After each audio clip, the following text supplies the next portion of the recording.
Hi, Elizabeth. How are you doing today? Hi, good. It's great to see you. You too. I'm sorry that we only see each other this way. Yes, it is pretty much our lives right now. Mm. Um, so we're doing this Sardinia workshop in July 1 through 5th. You are teaching yoga. Can you tell me what's the difference in between what you do in yoga and then what they might experience somewhere else? Yeah, what is unique about the way that I'm approaching the yoga asanas and greater sequences is the application of our framework for integration thinking, also partnered with Alexander technique principles, but the directions of the poses and postures and sequences are all addressed through the lens of framework for integration and mostly the simple model, which takes into consideration the ideas of primary, secondary, engage, and reset. What does that mean to a yoga practitioner? Well, nothing until we explain it. But what is beautiful about, let's say, the sun salutation or certain poses that come up again and again throughout traditional, or what we would say westernized traditional teaching, is that they have these directions built into them. And so it's just revealing those things inside of the poses. For example, we've been teaching the dart procedures and the big primaries through the whole spine, and one that's just right there is child's pose. Mm, So child's pose is a very rounded, fully what we would call primary um, direction or mm, intention. So in the way that I might teach child's pose, it would be to make sure that it's very rounded, that it's very soft on the front of the body, that it's very rounded and not extended out into the space with the hands reaching and forward in front of the body or forward. Instead, the elbows would be drawn back in toward the body. The forehead would be on the floor like fetal in the dart procedures, and the hips kind of up and back so that it's very, very round, like a mm, child sleeping in a crib. mm. So we would get to the poses through those kinds of directions.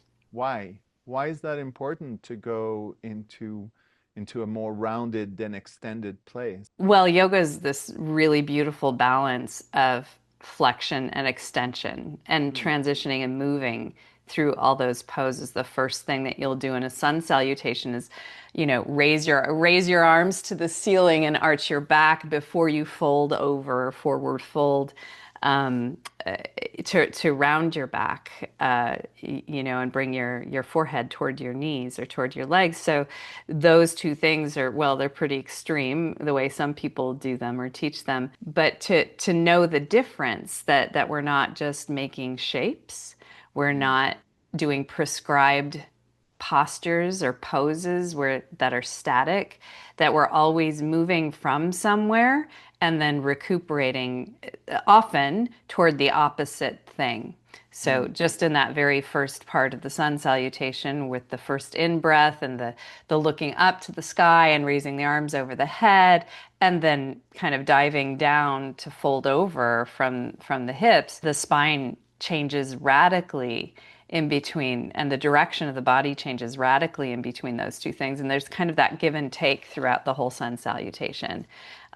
So giving people very clear direction and intention of what that feels like instead of just kind of miming or copying an idea of a pose, or maybe even traditional instructions for the pose is what would make the difference in my approach.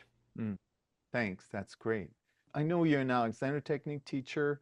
Can you tell me and everyone how the Alexander Technique impacts your yoga practice? I also come from a dance background, and I think that anybody who is in, and this is not just dance or yoga, but who has trained what we call training in a physical practice, often that has an encouragement to either compete with others or to compete with your best self, and to go above and beyond and be better, and to really push toward being better. And so the Alexander technique has been a nice interruption in those kinds of habits, and ways of thinking. Often in yoga, you'll see it in the extremes, that people who are not prepared to experience extremes, especially in flexibility, approach things like I'm competing with the people in the room. I'm competing with ideas of what I think my own flexibility should be. And the Alexander technique principles kind of give us an off ramp to that way of thinking, and instead ask us to just be with the experience as it is right in this moment, which may be different than it was the moment before or what may happen the moment after, and to wait inside that experience, um, and be okay with waiting. Hmm. And to be able to, for that waiting to be able to facilitate choice. So if I'm hoping to do something extreme, for example, if I'm really, really uncomfortable in a stretch or a particular pose, even child's pose, as I just mentioned, did, Hmm. often the discipline of dance or a sport, or sometimes perceptions of yoga itself would be to just override that experience and push toward the extreme.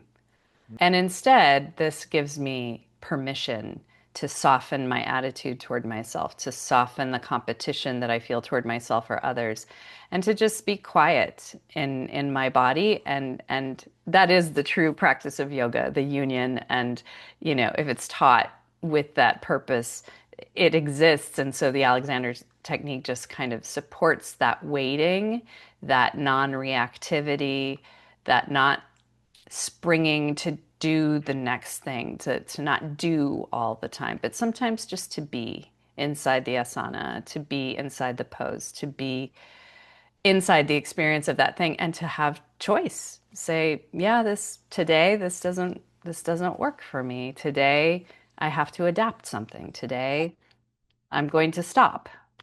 Yeah. Hmm. So that's what's been very helpful to me. Hmm. Thank you. A lot of our practice is developmental based. Do you see a relationship in between the movement of babies and animals to the work of that's done on the mat? Absolutely. My final in my yoga certification was to kind of point that out, Huh. and I used, I mean, often babies developmentally and toddlers do yoga poses. You'll often see a baby in child's pose. You'll often, which is why I assume it's been named child's pose. And you'll often see toddlers, pushing upside down, pushing their hips up into the air in something like downward facing dog. And all of these have direction through the framework for integration as well. So pictures of children reaching their hands up to the sky and looking up, pictures of babies snuggling into their blanket or their caregiver's arms in that nice rounded, snugly protected um, kind of position. All of these directions are embedded in the yoga poses, and I also find the way things have been named in yoga have been after children and animals. I mean, it's because of the observation over time, over hundreds, if not thousands of years of time, about animal life and about human movement and human developmental phases. And so I think that fits right in with all of Dart's work and all of the developmental movement that I've worked with, from Bartenia fundamentals to the basic neurocellular patterns of Bonnie Bainbridge Cohen to the Dart procedures. And so all of that is, again, as an ancient form, already in human wisdom, already embedded throughout all of the asanas and all of the sequences. So just excavating that with different language is really, really fun to do. Hmm, that's great. Do you have something else you'd like to add? No, I think that's I always find that having a form is so helpful. Having a scaffolding, having a structure that already exists, that is time tested, um, and then playing, and then being curious and kind of poking around inside of it and going, "Wow, I wonder." I wonder what would happen if I approached this ancient existing thing with this other lens. Mm, And so I find that part of teaching yoga really, really fun. And I am by no means an expert. I am mm, by no means immersed in yoga culture. I was indirectly, by the way, I trained in modern dance because Martha Graham took Ruth St. Denis and Martha Graham and other founders or mothers of modern dance kind of, stole yogic practices and positions and sequences and then repurposed them for their own art making and physical practice. So I indirectly was experiencing and benefiting lots of yoga history without it being acknowledged or known. So to find it in a more direct way has been really, really fun. It's like, oh, I practiced this thing in dance, and actually it's from yoga. mm. I, Um, yeah, I thought of one more question. sure. Do I need to have a lot of experience in yoga to take yoga with you?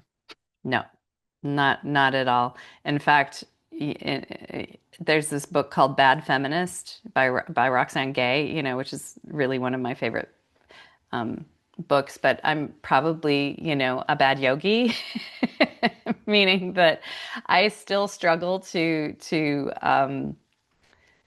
memorize all of the Sanskrit names and asanas and the correct pronunciations. So I often use, the English translation of those things, um, and lots of other descriptors. Uh, so, and I think from the framework for integration perspective, we're all learning it together. So Mm, there's no baseline that anybody needs except that you have a body and we can adapt everything from there. So if I'm skilled, I'm going to learn maybe a different perspective, but if I'm Yes. not that skilled, I'm going to get information on how to do it. So everyone can be in the room. Yes, and if we're all in the room together, then we'll notice our habits around how skilled we think we are, how unskilled we think we are, and maybe it's not really equalize, but really have compassion for our habits, which is also part of the yogic practice, is to be there with compassion for everything that comes up, and the body opens up, and and sometimes we have emotional resonance from energetic sources like the chakric energies, the chakra energies, and places that have been really closed down when we ask them to open feel uncomfortable or dangerous, or sometimes things are very pleasant, and to just notice that it's not a competition, and that you're not better because you're skilled at yoga, or you're not better because you're not skilled at yoga. We're just there on the mat to practice and be with each other and be with ourselves, and to be patient with everything that comes up. That's great. Thank you so much for taking the time this morning. And with the dog, I understand. He's been very persistent. Yeah, you're gonna see his head pop. See what happens right now. He's tripping over one of my wires. And He's been very vocal, which I don't know if the microphone picked up, but Mm. So thank yeah. you. Thank you, Luke. It was a pleasure.